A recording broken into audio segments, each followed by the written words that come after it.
وَوَصَّيْنَا الْإِنسَانَ بِوَالِدَيْهِ، اور ہم نے وصیت کی ہے انسان کو اس کے والدین کے بارے میں. یہ بھی فطرت انسانی میں ہے، والدین کا شکر ادا کرنا، والدین کے حقوق تسلیم کرنا، ماننا، ان کی خدمت کرنا. بچپن میں انہوں نے انگلی پکڑ کر تمہیں چلایا تھا، اب ہو سکتا ہے بوڑھے باپ کو انگلی پکڑ کر آپ کو چلانا پڑے. تو اس کو اپنی طرح منسوخ کیا. کیوں؟ اگر حضرت لقمان کہتے تو اس میں ذرا جھجک والی بات تھی کہ اپنے حقوق اپنے بچے کو بتا رہے ہیں. اللہ نے مضمون کی تکمیل کے لیے وَوَصَّيْنَا الْإِنسَانَ بِوَالِدَيْهِ، اس سے پہلے سورہ عنکبوت میں آیا ہے وَوَصَّيْنَا الْإِنسَانَ بِوَالِدَيْهِ حُسْنًا، ہم نے انسان کو وصیت کی ہے والدین کے حق میں بھلائی کی، نیک سلوک کی. اچھا، والدین میں سے والدہ کا معاملہ والد کے مقابلے میں بہت بڑھ کر. والد تو آپ کو معلوم ہے جو بھی ایک تعلق ہوا بیوی سے، اس کے بعد کا جو سارا معاملہ ہے وہ تو ماں کے پیٹ میں، ماں کا خون چوس کر وہ بچہ پل رہا ہے. حملتہ امہ وہنا علی وہن، اسے اٹھائے رکھا اس کی ماں نے کمزوری پر کمزوری جھیل کر.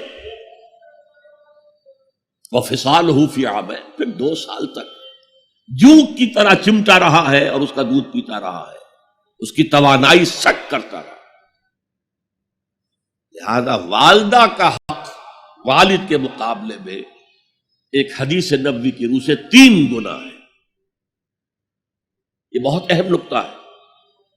یہ ایک حدیث میں آتا ہے کہ ایک صحابی نے حضور سے پوچھا، حضور میرے حسن سلوک کا اولین مستحق کون ہے؟ فرمایا تیری ماں. کہا ان کے بعد؟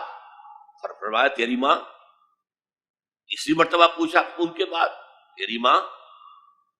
چوتھی مرتبہ پوچھا تو کہا تیرا باپ.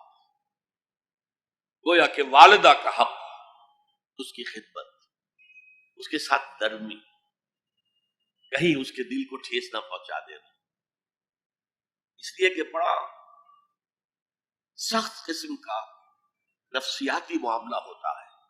آپ کو معلوم ہے جب بچے تھے ہم تو اپنے والدین کی محبت کا مرکز تھے. ان کی ساری محبت ہم پر مرکوز تھی. ہم بھی ان کی شفقت کو مانتے تھے، محبت کرتے تھے. ہماری شادی ہو گئی، اولاد ہو گئی تو ہمارا ایک نیا مرکز محبت وجود میں آ گیا. بیوی سے محبت ہے، اولاد سے محبت ہے. اب بوڑھے والدین کے اندر پیاس پیدا ہوئی محبت. یہی ہمارے ہاں ساس بہو کا جھگڑا جو ہے اس کی اصل بنیاد نفسیاتی ہے کہ ان کے دلوں میں پیاس ہوتی ہے. اب اگر ان کی دلجوئی کی جائے، ان کو وقت دیا جائے، ان کے پاس بیٹھا جائے، ان کی باتیں سنی جائیں، تب تو ان کو کچھ نہ کچھ جو ہے تسکین ہوتی ہے. ورنہ ایک بڑا احساس محرومی شدید پیدا ہو جاتا ہے والدین. یہی وجہ ہے کہ صرف 2 چیزیں ہیں جن کا محض دیکھنا تعظیم اور محبت کے ساتھ موجب ثواب ہے، عبادت ہے. خانہ کعبہ کو محض دیکھنا عبادت ہے، بیٹھ کر تعظیماً دیکھتے رہو، طواف بھی نہیں کر رہے، دیکھنا عبادت. اور بوڑھے والدین کو محبت بھری نگاہ سے دیکھنا عبادت ہے. تو یہاں اللہ صاف فرما رہا اشکر لی والے والدین، پہلا شکر میرا ہے، خالق میں ہوں. والدین کے دل میں شفقت میں نے ڈالی ہے، مقدم شکر میرا ہوگا. بھلے والدین، مخلوق میں سب سے زیادہ شکر والدین کے. اور یہ قرآن میں 5 جگہ آیا. وَقَضَىٰ رَبُّكَ أَلَّا تَعْبُدُوا إِلَّا إِيَّاهُ وَبِالْوَالِدَيْنِ إِحْسَانًا، سورہ بنی اسرائیل، سورہ بقرہ میں ہے، سورہ نساء میں ہے. ان اشکر لی وَلِوَالِدَيْكَ إِلَيَّ الْمَصِيرُ، لوٹنا تو میری طرف ہے، میں حساب لے لوں گا کہ تم نے میرا بھی شکر ادا کیا تھا یا نہیں، اور اپنے والدین کا بھی شکر ادا کیا تھا یا نہیں. اب دیکھیے 2 چیزیں آئیں، ایک شکر اللہ کا اور اس کا تقاضا شرک نہ ہو، ایک شکر والدین کا.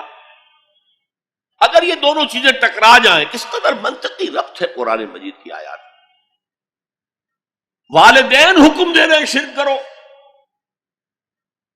کیا کریں؟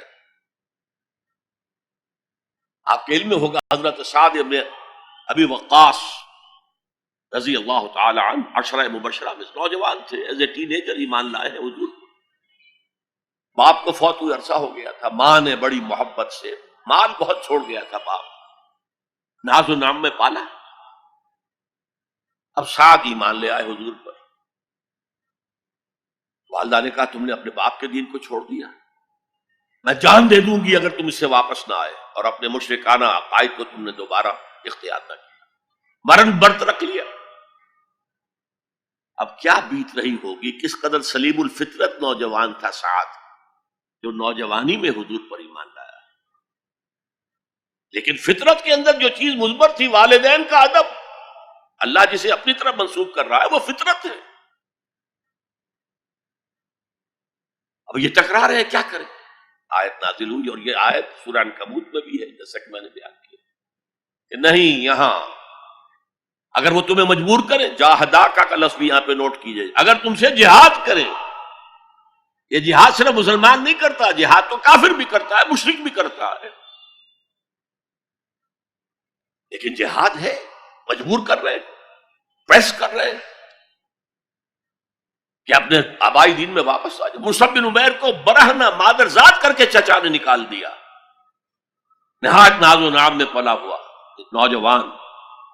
نہرو جی کے بارے میں کہا جاتا ہے ان کے کپڑے پیرس سے سل کر آتے تھے، ان کا 200 درہم کا جوڑا شام سے تیار ہو کر آتا تھا۔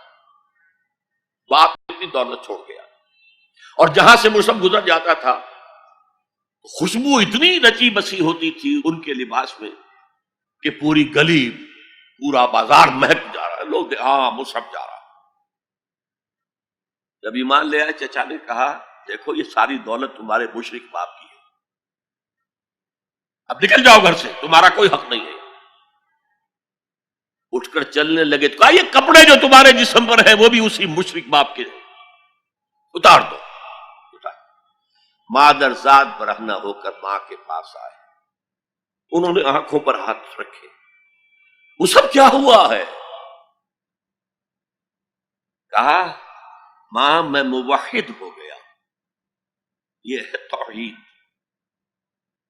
موحد اپنے آپ کو سمجھنا کچھ اور ہے، زندہ قوت تھی زمانے میں یہ توحید کبھی، اور اب کیا ہے؟ فقط ایک مسئلہ علم کلام۔ وَإِن جَاهَدَاكَ عَلَىٰ أَن تُشْرِكَ بِي مَا لَيْسَ لَكَ بِهِ عِلْمٌ فَلَا تُطِعْهُمَا۔ اچھا، یہ دو انداز آتے ہیں شرک کے بارے میں۔ مَا لَيْسَ لَكَ بِهِ علم، تمہارے پاس کوئی علم نہیں ہے ان ہستیوں کے بارے میں جن کے بارے میں کہا جاتا ہے کہ وہ خدا کی شریک ہے۔ عقل جو ہے یہ عقل انسانی تسلیم نہیں کرتی، ایک ہی ارادہ ہے، ایک ہی اسکیم ہے، ایک ہی حکمت ہے، ایک ہی پلان ہے جو پوری کائنات کو اپنے احاطے میں لیے ہوئے۔ یا کہا جاتا ہے ما لم ينزل به سلطانا، کسی ایسی ہستی کو شریک نہ کرو جس کے لیے اللہ نے کوئی سند نہیں اتاری۔ اللہ اگر کہتا میرے ساتھ یہ بھی شریک ہے تو ٹھیک ہے، ہم اللہ کو سجدہ کرتے ہیں، اس کو بھی کر دیتے ہیں۔ جیسے کہ حضور سے کہلوایا گیا ان کان للرحمن ولد فانا اول العابدین، اگر رحمان کا کوئی بیٹا ہوتا سب سے پہلے میں عبادت کرتا اس کی۔ کوئی نہیں ہے، نہ بیٹا ہے نہ بیٹی ہے۔ قل هو اللہ احد اللہ الصمد لم یلد ولم یولد ولم یکن له کفوا احد۔ تو فرمایا وَإِن جَاهَدَاكَ عَلَىٰ أَن تُشْرِكَ بِي مَا لَيْسَ لَكَ بِهِ عِلْمٌ فَلَا تُطِعْهُمَا۔ لیکن یہی توازن دیکھیے، یہ صرف اللہ کے کلام میں ہو سکتا ہے، یہ نہیں کہ پھر ان کو دفاع کرو، ان سے کوئی تعلق نہ رکھو، نہیں۔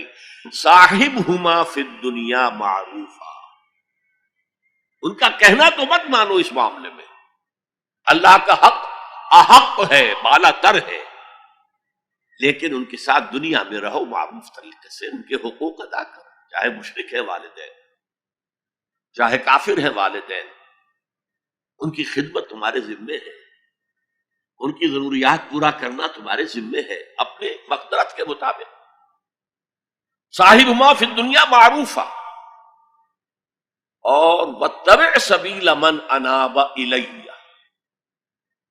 پیروی والدین کی ضروری نہیں ہے، اطاعت والدین کی لازمی نہیں ہے۔